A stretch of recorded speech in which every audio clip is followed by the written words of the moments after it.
हे friends, सो कैसे हो आप सब लोग। सत श्री अकाल, नमस्कार, आदाब, केम छो। सो कैसे हो फ्रेंड्स। सो आज मैं आपके लिए लेके आ गई हूँ बहुत ही अच्छी गुड न्यूज़ है। जिसे भी एयरलाइंस में जॉब चाहिए वो खुशखबरी उनके लिए है, क्योंकि एयरलाइंस की तरफ से एक और नई वैकेंसी आ चुकी है फ्रेंड्स। जी हाँ, बिल्कुल। और उसमें फ्रेशर और एक्सपीरियंस जिसे है वो भी अप्लाई कर सकते हैं, दोनों अप्लाई कर सकते हैं। सो आज हम इसी टॉपिक पे बात करेंगे, फ्रेशर। तो फ्रेशर इसमें कैसे अप्लाई कर सकते हैं और उनको कितना क्वालिफिकेशन की ज़रूरत है। और हाँ फ्रेंड्स, इसमें एक और अच्छी बात है कि इनमें फ़ीस नहीं मांगी है किसी के पास भी। आप किसी भी कैटेगरी में हो, आपसे फ़ीस नहीं मांगी जाएंगी। आप फ्री में और बहुत अच्छी तरह से फ्री में अप्लाई कर सकते हो। चलिए चलते हैं, इस वैकेंसी को मैं आपको अच्छी सी तरह से समझाऊंगी, आपको कैसे अप्लाई करना है और क्या कुछ है। तो फ्रेंड्स, हमारे साथ वीडियो के साथ बने रहिए और वीडियो को स्किप बिल्कुल भी ना करें। अगर आप वीडियो को स्किप करेंगे फ्रेंड्स तो बिल्कुल भी समझ नहीं पाएंगे कि क्या आपको कैसे अप्लाई करना है और उसमें क्या क्या रिक्वायरमेंट है। ओके, इसकी जो लिंक है वेबसाइट की वो मैंने डिस्क्रिप्शन बॉक्स में आपको दे दी है फ्रेंड्स। तो आप वहाँ से जाके आसानी से अप्लाई कर। और किसी भी वेबसाइट पे आप जाके अप्लाई मत कीजिए, क्योंकि वहाँ पे आपके डॉक्यूमेंट शेयर करने होते हैं फ्रेंड्स। तो किसी भी फर्जी वेबसाइट से आप धोखा ना खाइए। सो जो मैं आपको अभी जो बता रही हूँ वो सीधी बिग फ्लाई एयरलाइंस की तरफ से जो नोटिफिकेशन आए हैं, मैं उसी की वेबसाइट के थ्रू मैं आपको सब बताने चाह रही हूँ फ्रेंड। मैंने उसी की वेबसाइट मैंने डिस्क्रिप्शन बॉक्स में दी है फ्रेंड्स। तो प्लीज़ धोखा मत खाइए और जो वेबसाइट जेन्युइन है उसी पे ट्रस्ट करिए। सो चलते वेबसाइट पे, जहाँ पे हम आपको बताएंगे क्या वैकेंसी है और क्या कुछ है। सो हाय फ्रेंड्स, हम आ गए हैं फ्लाई बिग की ऑफिशियल वेबसाइट पे, जहाँ पे आप देख सकते हैं फ्रेंड्स। वहाँ पे जो पहली पोस्ट दी गई है वो पायलट की है। ओके, सो हम अभी इन सारी पोस्टों के बारे में डिस्कस नहीं करेंगे फ्रेंड्स। आज की जो वीडियो है वो कैबिन क्रू के बारे में है, तो हम उसी पे फोकस करेंगे। और दूसरी जो है कैबिन क्रू है और थर्ड है जो ग्राउंड स्टाफ के लिए है। सो 3 वैकेंसी यहाँ पे फ्लाई बिग की तरफ से निकाली गई है, जो एयरलाइंस है उसकी तरफ से निकाली जा चुकी है। सो कैबिन क्रू के बारे में हम बात करेंगे। कैबिन क्रू के बारे में जो कुछ भी यहाँ पे मेंशन किया गया है वो सारा मैं आपको ईच वर्ड में एक्सप्लेन करूँगी, क्या कुछ है और क्या क्या मांगा गया। पहले cabin crew, we are searching for talented personality join our airlines. So friend, इसमें साफ साफ कहा गया है कि हमें जो चाहिए वो टैलेंटेड पर्सनालिटी चाहिए जो एयरलाइंस के लिए। सो फ्रेंड्स, हर किसी में अलग अलग टैलेंट होता है। कोई अगर आप कुकिंग के लिए जा रहे हो तो आपको जाहिर सी बात है कि आपको खाना बनाना अच्छा आना चाहिए। और अगर आप एयरलाइंस में जा रहे हो फ्रेंड्स, तो आपकी जो पर्सनालिटी है, आप किससे कैसे बात करते हो, आपको जल्दी गुस्सा तो नहीं आना चाहिए फ्रेंड्स, क्योंकि वहाँ पे हमें कस्टमर सर्विस ही देनी पड़ती है। जो एयरलाइंस में जो भी जाता है उन्होंने कस्टमर सर्विस पे ज़्यादा फोकस किया जाता है फ्रेंड्स। तो हमें वहाँ पे अच्छी अपनी बोलचाल अच्छी होनी चाहिए। We are searching for talented personality for join use or airlines. If you are looking for a bright future, launch your career with use. We offer you state of the art training and exciting lifestyle and a promising career, not just a job. We expect that you look after our guest. So सबसे पहले मैं आपको guest के बारे में बताना चाहूँगी। इन्होंने पैसेंजर को गेस्ट बुलाया है फ्रेंड्स। तो सबसे पहले मैं उसके बारे में आपसे बात करूँगी। हमारे घर जैसे कोई गेस्ट आता है तो हम उसकी कैसे देखभाल करते हैं, उनकी हर एक छोटी बड़ी चीज़ का हम ध्यान रखते हैं फ्रेंड्स। तो ये एयरलाइंस कह रही है कि हमारे यहाँ जो पैसेंजर आते हो वो पैसेंजर नहीं, एज अ गेस्ट हमें उसे गेस्ट की तरह ट्रीट करना है। कस्टमर सर्विस होंगी उसे आपको कैसे करना है। अगर आप किसी से बात करते हैं तो कैसे उसे ट्रीट करते हैं, कैसे उसे स्माइल देते हुए आप उनसे बात करते हैं फ्रेंड्स। तो ये सब सारी चीज़ें हमें ध्यान रखना चाहिए।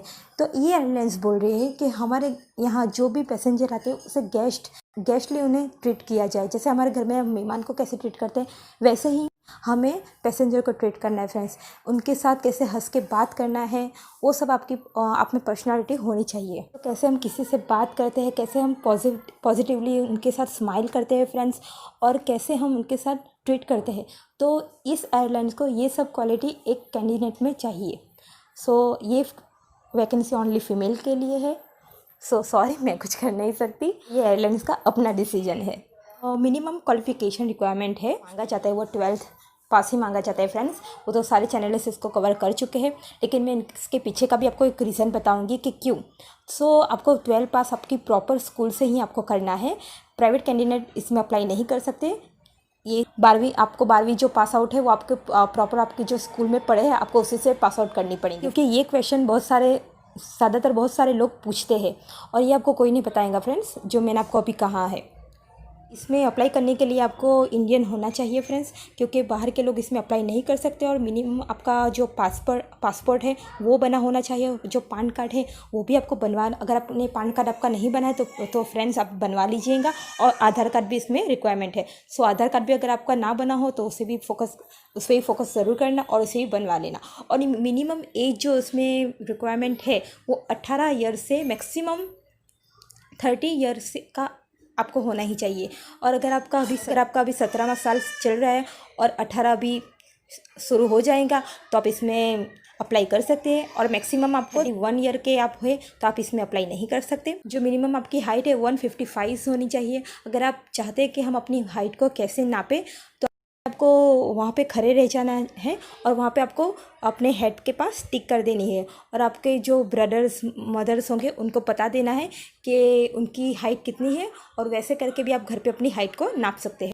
एक इजी तरीका है अपनी हाइट को मापने का। जो सेकंड है वो है BMI रेंज। सो आप BMI रेंज क्या होता है? आपका बॉडी मास इंडेक्स।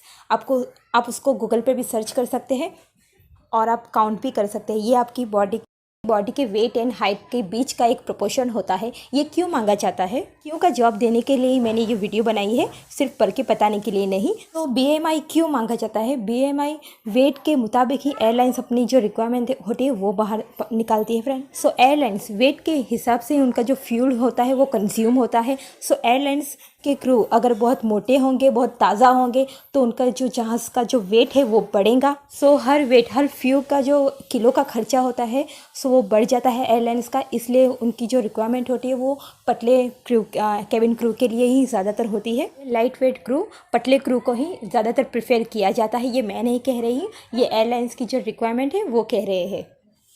सो आपका BMI रेंज होना चाहिए 18 से 22 तक। अगर आपका BMI 18 से 22 के बीच में नहीं है तो इस लॉकडाउन में आप अपना वेट की तरफ ज़्यादा ध्यान दीजिए। थोड़ा डाइटिंग वगैरह कर लीजिए क्योंकि अभी वैकेंसी में थोड़ी देर है। सो आपका वेट भी तब तक थोड़ा स्लिम और वैकेंसियाँ मांगी गई है उनके मुताबिक हो जाएगा। तो मैंने आपको बता दिया, प्रॉपर आपके स्कूल से ही आपको की हुई होनी चाहिए। Excellent health and fitness. So excellent health and fitness क्या होता है वो मैं आपको समझा दूँ। अच्छी हेल्थ का होना कैबिन क्रू के लिए ज़रूरी है, क्योंकि फ़्लाइट में काम करते हैं कैबिन क्रू। सो कुछ सालों के लिए कान हमारे जो होते हैं वो सेंसिटिव हो जाते हैं, या अगर आप फिर हेल्दी नहीं है तो फ्लाइट में जो ऑक्सीजन होती है वो प्योर ऑक्सीजन नहीं होती है।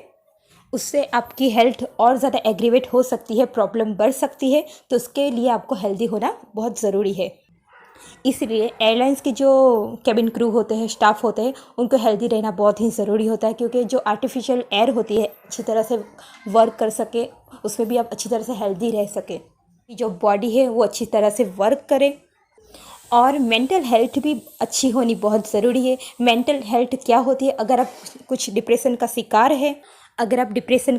है, आपको अकेले रहना बहुत अच्छा लगता है, अगर आप मूडी है तो ये सब अच्छे हेल्थ के साइन नहीं माने जाते। सो ये सारे इफ़ेक्ट आप में नहीं होने चाहिए। तो आपकी हेल्थ मेंटली और फिजिकली दोनों तरीके से फिट और अच्छी होनी चाहिए। Spoken and written, English and Hindi, आपकी अंग्रेज़ी और हिंदी लिखने में और पढ़ने में काफ़ी अच्छी होनी चाहिए। मैं कहूँगी कि आपको बोलने में भी काफ़ी अच्छी होनी चाहिए, क्योंकि अनाउंसमेंट जो कराई जाती है वो फ़्लाइट में वो कैबिन क्रू से ही कराई जाती है। सो इसलिए आपकी जो अंग्रेज़ी है और हिंदी है वो आपकी बोलने में अच्छी होनी चाहिए।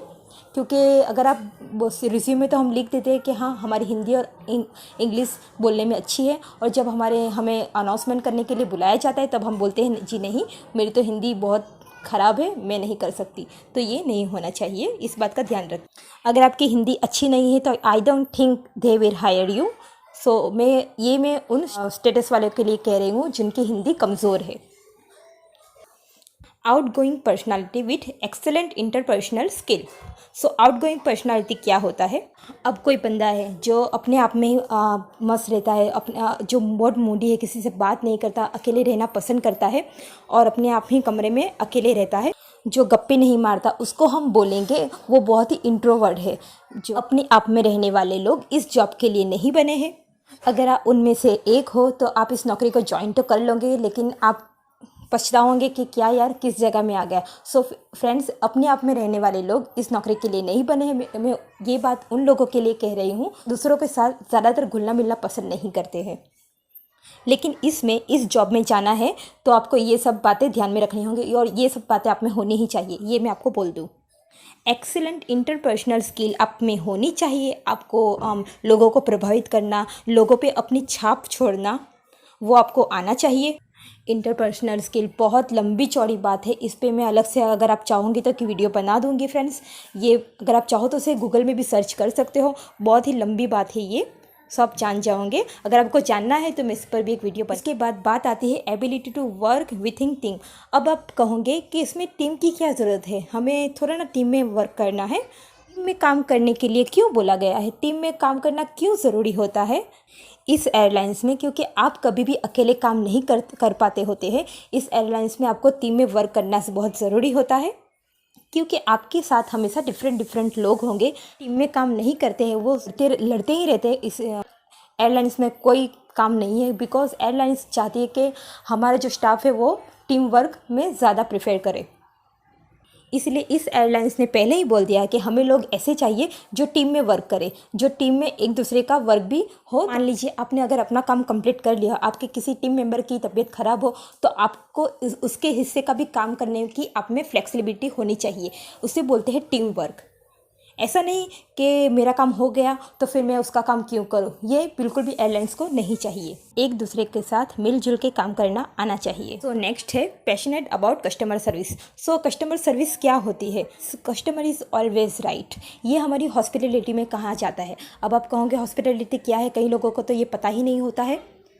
हॉस्पिटलिटी जो है वो है जितने भी रेस्टोरेंट, होटल्स, जहाँ पे जो पब्लिक डीलिंग होती है उसे हम हॉस्पिटलिटी बोलते हैं।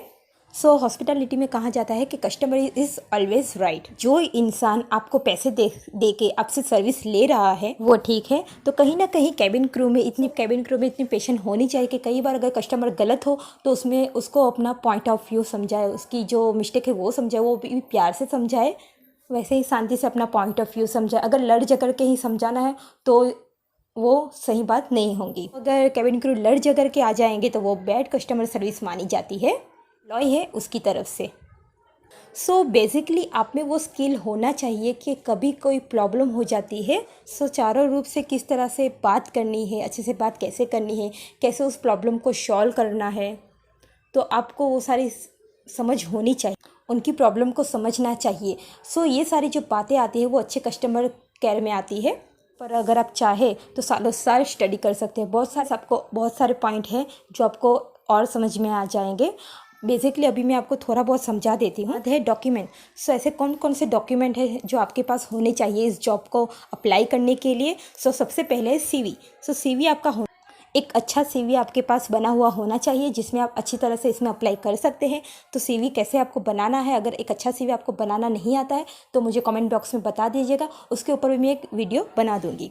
फुल लेंथ फ़ोटो और पासपोर्ट साइज फ़ोटो होना चाहिए। और फुल लेंथ फ़ोटो में ऐसा नहीं आपके कुछ भी कपड़े पहन के आपने फ़ोटो खिंचवा दी, बिल्कुल नहीं। फुल लेंथ फ़ोटो में आपको बिल्कुल ग्रूम होके और प्रोफेशनल जो कपड़े वेयर करके आपको फुल लेंथ फ़ोटो खिंचवानी, अच्छे से बाल बना के, अच्छे से मेकअप करके, और पासपोर्ट साइज फ़ोटो भी आपको उसी तरह से के खिंचवाना है और इस पर अपलोड करने रहेंगे।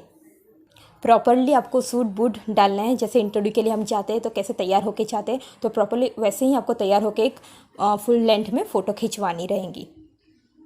प्रोफेशनल फ़ोटो को प्रेफरेंस जल्दी मिलती है। कॉन्फिडेंसी कार्ड वो एक एक्सपीरियंस के लिए, फ्रेशर के लिए नहीं। तो इसके रिगार्डिंग मैं आज डिस्कस नहीं करूँगी। आज मैंने जो की है वो ओनली फॉर फ्रेशर के लिए है। हमने एक ही बात को पॉइंट आउट किया है, फ्रेशर जिसने कभी पहले वर्क एक्सपीरियंस नहीं लिया है उनके ऊपर ही हमने ये वीडियो बनाई है। और फ्रेशर जो जहाँ कहीं भी उसने कभी वर्क नहीं किया है उनके लिए है ये, उनसे बोलते हैं फ्रेशर। उसके बाद मैंने जो आपको बातें बताई वो सारी की सारी कैबिन क्रू के ऊपर ही मैंने आपको बताई है। सो अभी फ्लाई बिग एयरलाइंस उन्होंने सिर्फ अभी अपनी वेबसाइट पे एक ईमेल छोड़ा है और जो उनको वैकेंसी चाहिए वो सिर्फ डाली है। और एक ईमेल एड्रेस जो रहा है जिस पे आप अपने डॉक्यूमेंट्स सीवी जो वगैरह है वो उनको आप मेल कर सकते हैं। उसके अलावा अभी ये एयरलाइंस लॉन्च नहीं हुई है, सो अच्छा ये रहेगा कि अभी हमें थोड़ा उसके मुताबिक हमें थोड़ा टाइम भी मिल जाएगा कि हमें कैसे प्रिपरेशन करना है, कैसे इंटरव्यू स्किल बेस पे हमें जाना है, कैसे हमें सीवी रिज्यूम जो भी हमारा है, passport size full length photo, वो सारे डॉक्यूमेंट हमें कलेक्ट करने के लिए, सारा कुछ इंटरव्यू के लिए रेडी होने के लिए हमें काफ़ी सारा टाइम मिल जाएगा। अभी ये एयरलाइंस में जो वैकेंसी वो निकालेंगे, अभी मेरे ख्याल से 3-4 मंथ के बाद ये वैकेंसी आ जाएंगी मेरे ख्याल से। सो उसके अलावा अगर आपको ये वीडियो अच्छी लगी, आप इस वीडियो से क्या सीखे, आपको मैंने जो बताया उससे आपको कुछ सीख मिली, अगर आपको कुछ अच्छा सीखने को मिला हो तो आप प्लीज़ मुझे कमेंट करके बताइए। मुझे अच्छा लगता है अगर आप कमेंट करते हो और मुझे कुछ बताते हो कि हाँ इस वीडियो से मुझे ये सीखने को मिला। जब भी कुछ नया और डिफरेंट मैं आपको सिखाती हूँ, आपके सामने लेके आती हूँ, डिफरेंट तरीके से लेके आती हूँ, मैं आपको अच्छे से एक्सप्लेन करती हूँ, तो मुझे भी अच्छा लगता है। चलिए दोस्तों, मैं धर्मिष्ठा ले रही हूँ आपसे अलविदा। सो मिलते हैं एक और अच्छी नई गुड वैकेंसी में। Okay, bye. और हाँ फ्रेंड्स, सब्सक्राइब और लाइक करना बिल्कुल भी ना भूलें। अगर वीडियो आपको अच्छी लगी हो तो ही लाइक दीजिएगा।